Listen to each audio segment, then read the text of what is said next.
Okay, well, good morning again. Actually, this session feels a little bit to me like revolving doors, and I'll explain why in just a moment.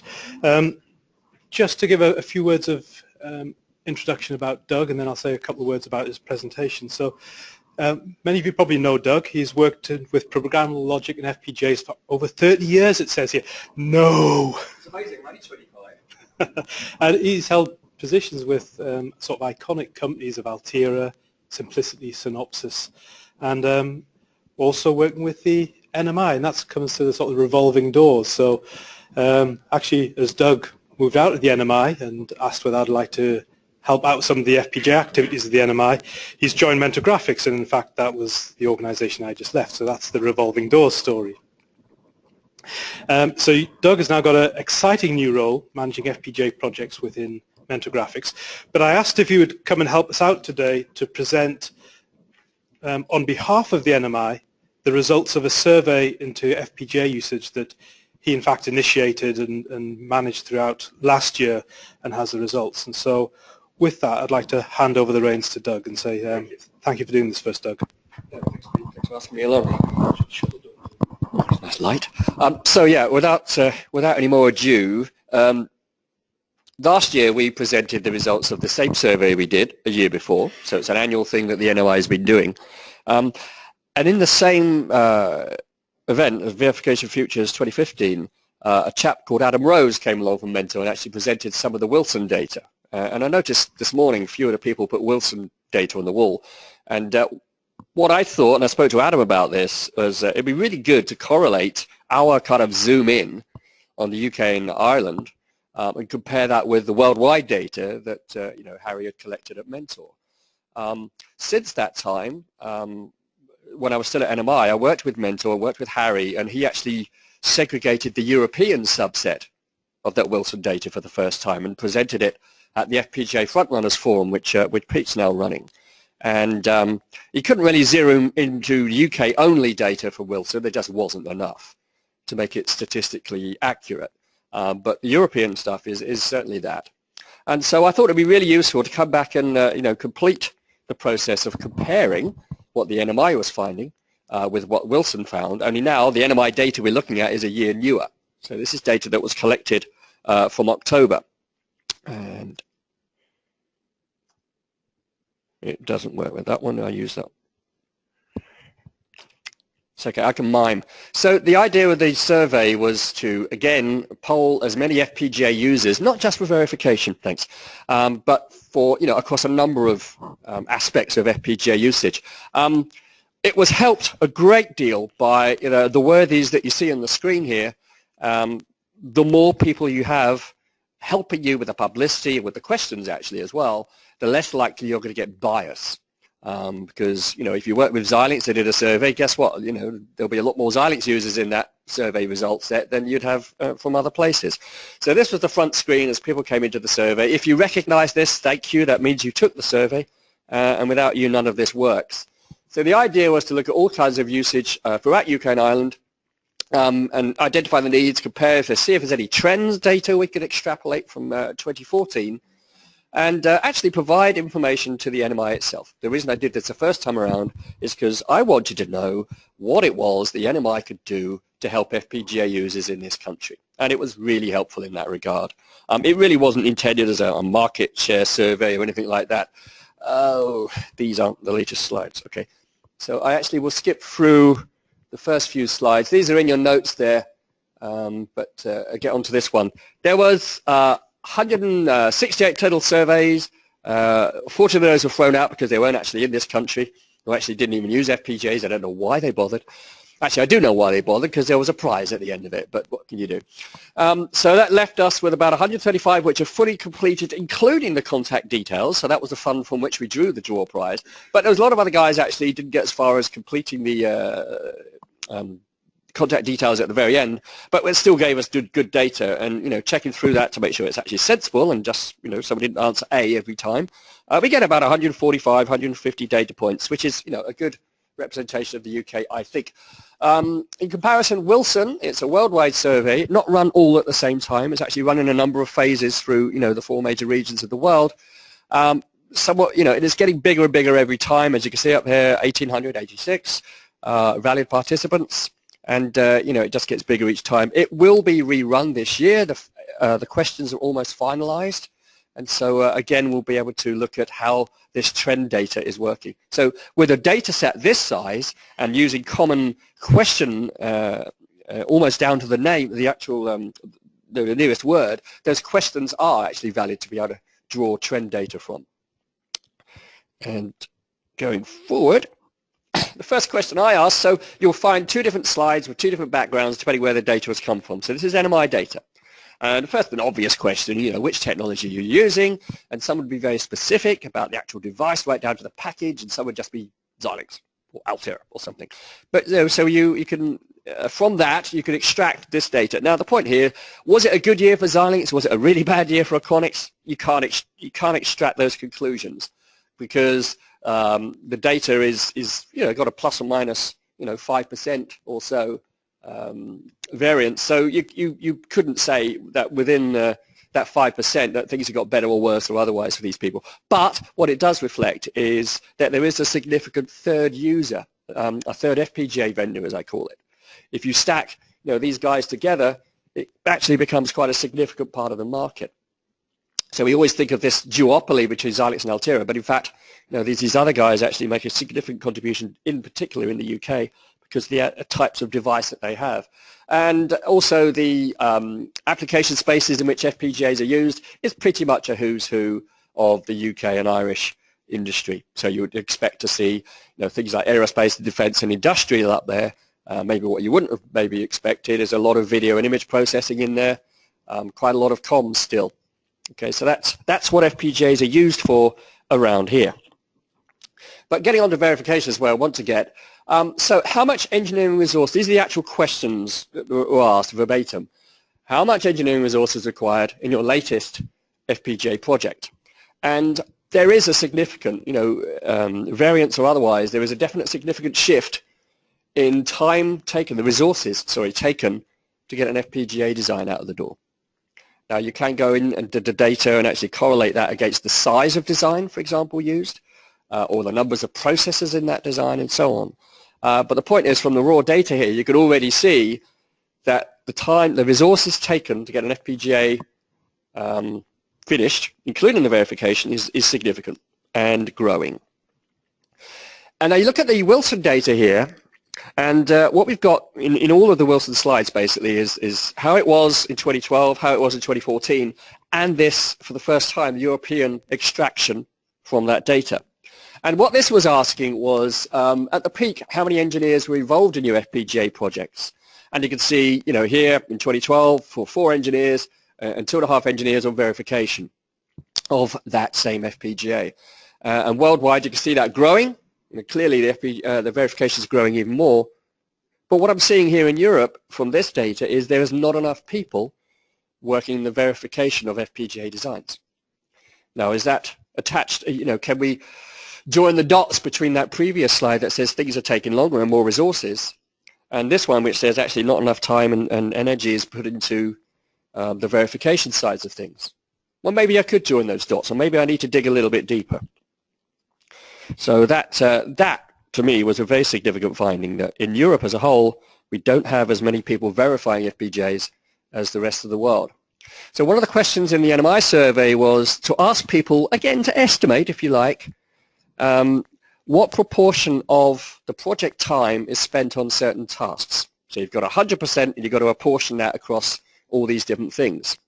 And totaling and averaging out, we see verification is the largest slice. RTL entry and design specification clearly is important as well. The point that I always get from this is that these 3 slices, it's the same for FPGA as it would be for an ASIC or an SoC. You've still got to enter your RTL, you've still got to verify it. You've still got to decide what to design. So for FPGA guys to not use enough verification is absolutely a false economy. Looking at the same data last year, everything's within 1% of where it was last time, except for the verification, which actually has jumped, I think, significantly. As a proportion of overall FPGA project time, verification is growing. And so if I look at the Wilson data, for Europe, So, I mean, same sort of thing presented in a different way. So this is saying percentage of project time spent in verification. And this is just the FPGA subset. So for 2014, worldwide ASIC, and worldwide FPGA, and then European FPGA is the pink one.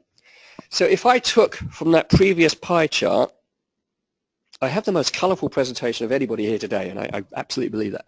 In my colorful pie chart here, if I took the RTL verification with the debug, and maybe a little bit of the software debug, it's about a third of the time.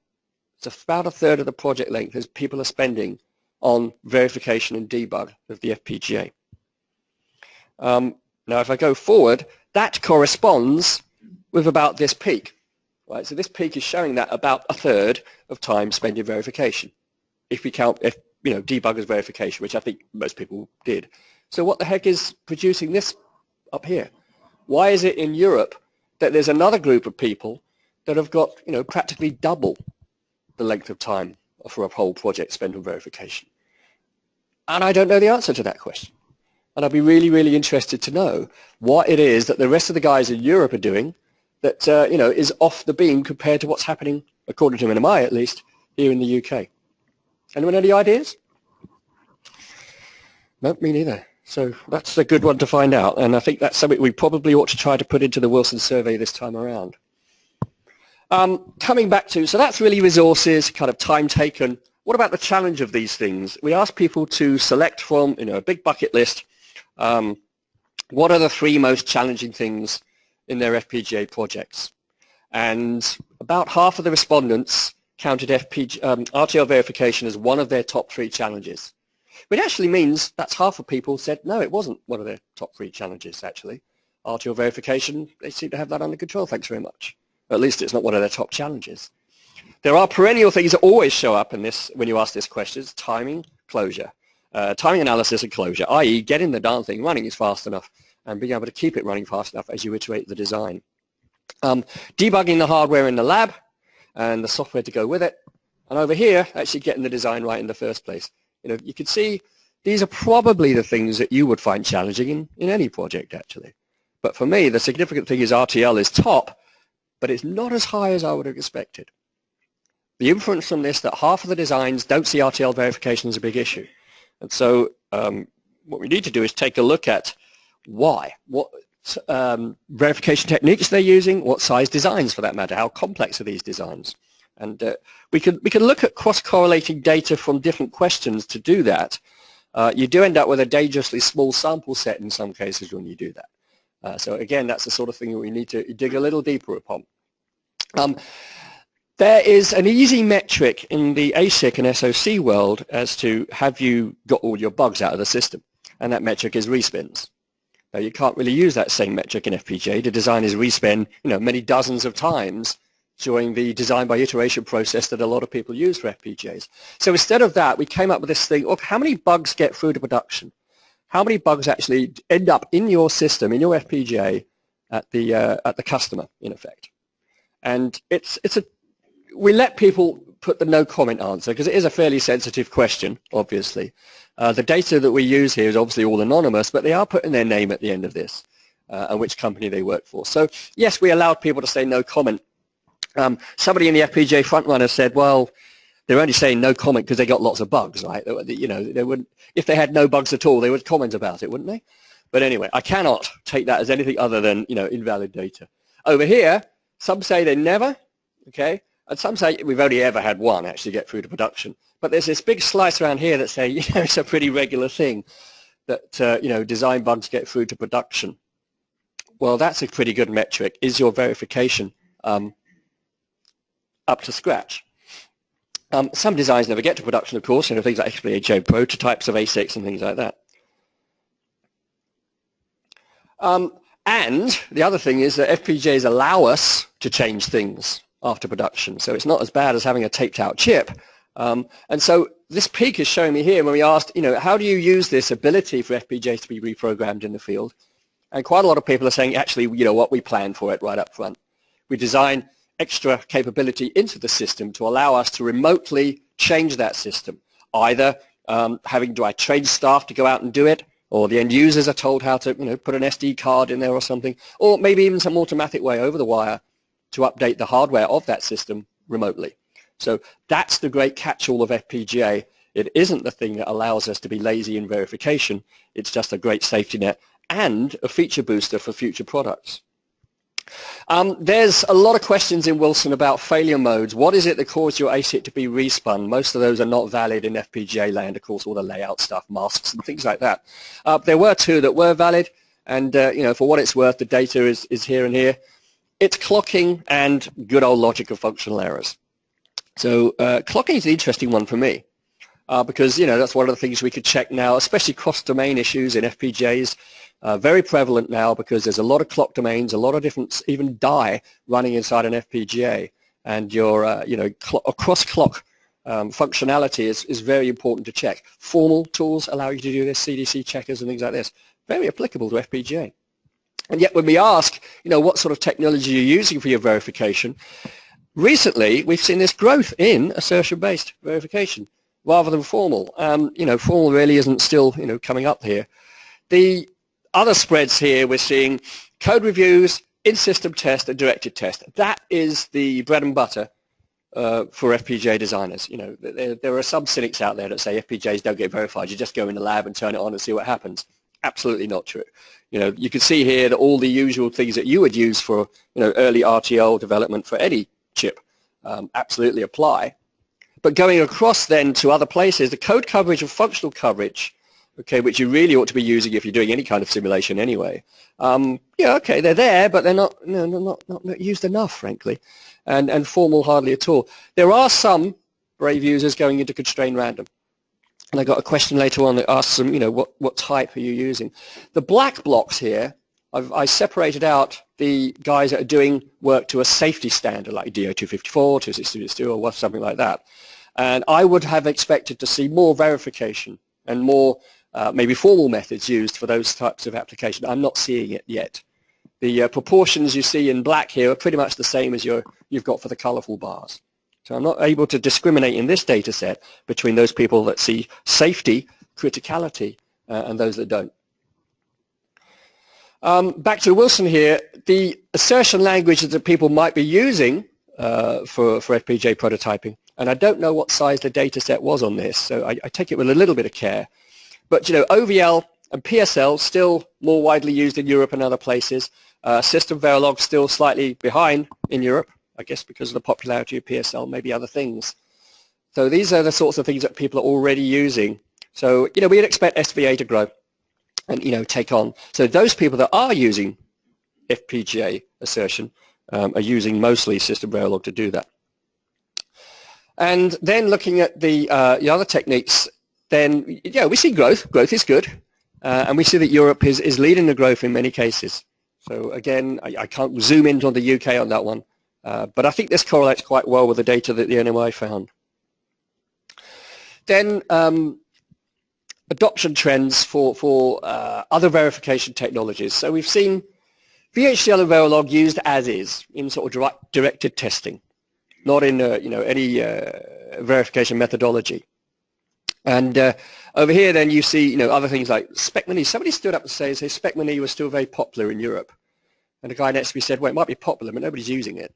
So it's an interesting thing to see that actually corroborated by the data here. And yeah, that was the same thing. So for methodology adoption for FPGA, was that FPGA? That was FPGA. I thought that was the same thing. Yeah, that was just a language. So the methodology on top of that.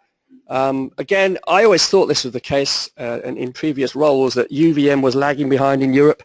But actually, it's not by that much. So the UVM adoption, when everyone talks about UVM being really hard to adopt and da-da-da, and yet, we're just about, keeping up in Europe, not so bad. And the other ones are, still, have their adherence as well. This was dropping down more rapidly probably than the others. But there are a number of, minority verification languages and methodologies as well. So back to the NMI data, we asked that very question. And you think little things like MyHDL core, Cocoa test bench, SpecMan's still there and so on. So these are not invisible, but clearly, not the majority usage. Still, the majority usage is VHDL, basically I write to VHDL, then I write a VHDL test bench to test it. And that's still, the prevalent verification mode in FPGA. Ditto in Verilog and system Verilog as well.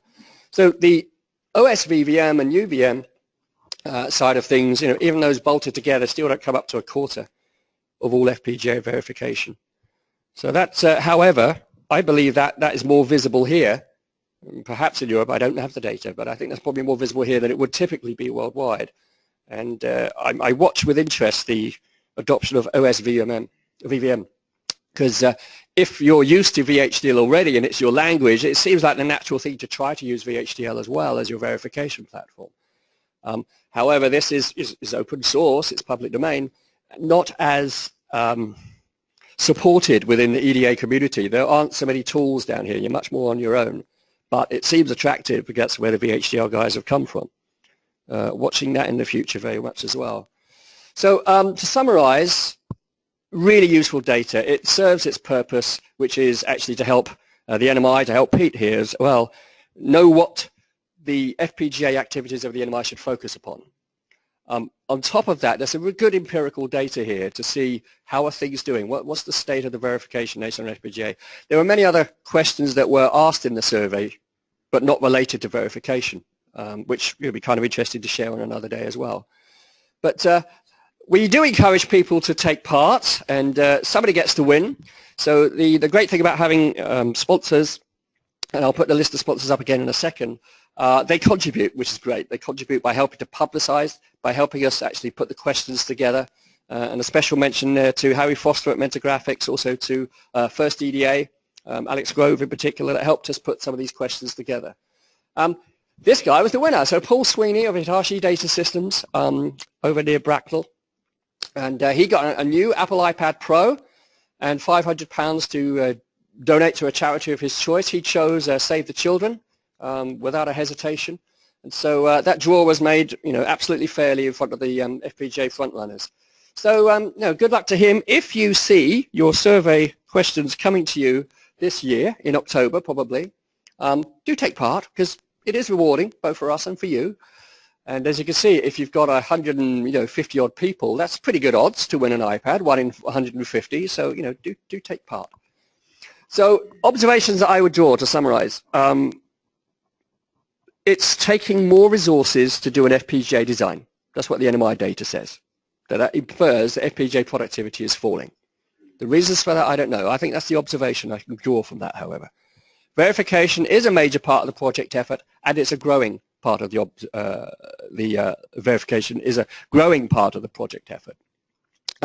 There is a delayed, not as much as maybe I would have thought in advance, but delayed and actually a fragmented adoption of verification languages and methodologies for FPGA, an area that I think our company should be focusing on.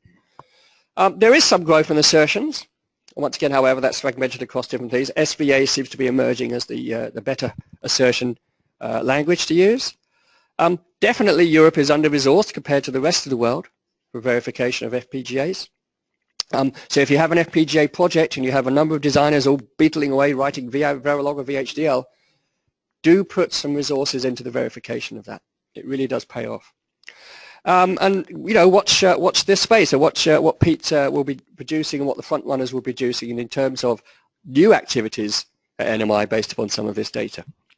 And that's all we had to say. I hope I didn't overrun. Thank you very much to everybody, and thank you to our sponsors, and thank you to everyone that took the survey.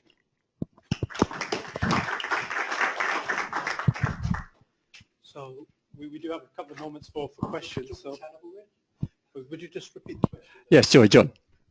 So the European under-resourced thing, have you got any real evidence that Europe is under-resourced as opposed to our verification engineers, which is very productive?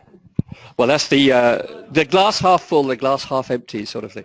What would make them so much more productive, do you think? Yeah. But Europe achieves more with fewer people. I don't know whether that's functional or whether there's any science to it, but it's been measured that way. For the folks online, John Ainsley of Doulos is pointing out that, yes, the data shows there are less people working on verification for FPGA projects in Europe. However, is that an artifact of being more efficient and more productive, or is it an artifact of there not being enough people? And the data of these, I don't think shows that, certainly the stuff I'm showing today. No, so it's an observation. I'm not sure I can actually answer. I'm not sure it's a question. It's an observation. And how would you find out? That's a really good question, isn't it? You'd have to look at gates per hour or bugs per cycle or some other sort of, really base data like that. Good point. Another question? So you just reached it. Sorry. Simon Watson for Fixnetics. Pete, you mentioned earlier that the aspiration to increase the GDP kind of contribution for electronics from 5 to 7.5%. So my question is about how we encourage more sort of startups to be able to use FPGAs. There's been an increase in sort of affordable development boards and that side of things. There's an increase in some sort of open source stuff, which I believe Chris is going to speak about in that area. But the barrier to entry, to me, still seems to be quite expensive vendor costs. And I'm kind of wondering how we can, create more of a sort of startup mentality and get more people using FPGAs rather than just, the big companies with a lot of financial backing. So you're right. I mean, if you absolutely really are strapped for cash to, go and spend, gazillions on an RTL simulator, probably isn't, where you're going to spend your time. You'll get hold of the vendor tools. You clearly have to get your tool from Xilinx, Altera, whoever. Very often that's free of charge, of course. You can download a web version from most of the devices. You can get hold of an eval board. So the hardware side of things is pretty well covered. They do come with simulators. So often it'll be, maybe an OEM of something like the model sim from Mentor. Some of them even have developed their own, RTL and gate level simulators as well. So there's always a simulator to hand without really too much cost. Now, if you want to go up to more of these advanced simulation technologies, then, you start to talk to your favorite vendor and see if they do a program. Most of them do have programs for startups where they'll come along and talk to you and, do almost like a VC analysis, if you like, and say, actually, no, you're really worth it. Here's a program for the next 2 years. You can use these tools for, practically nothing. So do get in contact with these people. Very, very much worth doing. One more question? Yeah, you can reach. Hi, Richard Marshall, Xytex. Really picking up on your point, Doug, of the difference between the levels of verification done in FPGA. How much of that do you think is just simply Moore's law? And it almost fits in with the previous question, which is historically, if you look, say, over the last 20 years, it was the larger organisations that were using usually the leading edge FPGAs. I mean, the cellular market was a great example of using typically the biggest FPGAs that they could get their hands on. But the teams that were designing with those were typically ex-ASIC teams who already had the iron, as it were, to do it on. And what we're seeing now is as FPGAs become more mainstream, there are a lot more people using them, but also the fact that the chips themselves have just got that much bigger, that what would have been far too large and far too expensive for entry level, say 15 years ago, the $2,000 or $3,000 FPGA, how much of that, what's your thought on that one? So some of the other questions here do ask about complexity of design, size of design, actually, to answer your Moore's law point. And I did some analysis that separated what I call basic simulation, code review, RTL simulation, directed tests. And these, basic techniques and how that was correlated with design size. And sadly, it isn't. It basically, people are still using the advanced stuff or the basic stuff, as I call it, proportionately the same, whether it's a big design over 100,000 logic cells or under that. I know. It's the same way I expected there to be a correlation, more verification for safety critical designs. Didn't see that this year, right? So there's a couple of things right there. It's, I think, an artifact of the creep of design size, where people 5 years ago got away with doing an FPGA, 2 or 3 of them rolling their sleeves up on the bench, doing a bit of, block level testing and stuff. And 5 years on, they hadn't realized, actually, if you look back, that design was a quarter of the size of the design we're trying to attempt today. Oh, by the way, my design today has, 3 processors running in parallel, et cetera, et cetera. And those things have happened so gradually by osmosis almost that people haven't stopped and looked and said, you know what, we're doing what the ASIC guys were doing 5 years ago here, and without the tooling. So I think it's not blindness, it's just crept up on people, and it's time to do something about it. I know we've overrun, Pete, so we've got to go. So everyone, let's say thank you very much, Doug.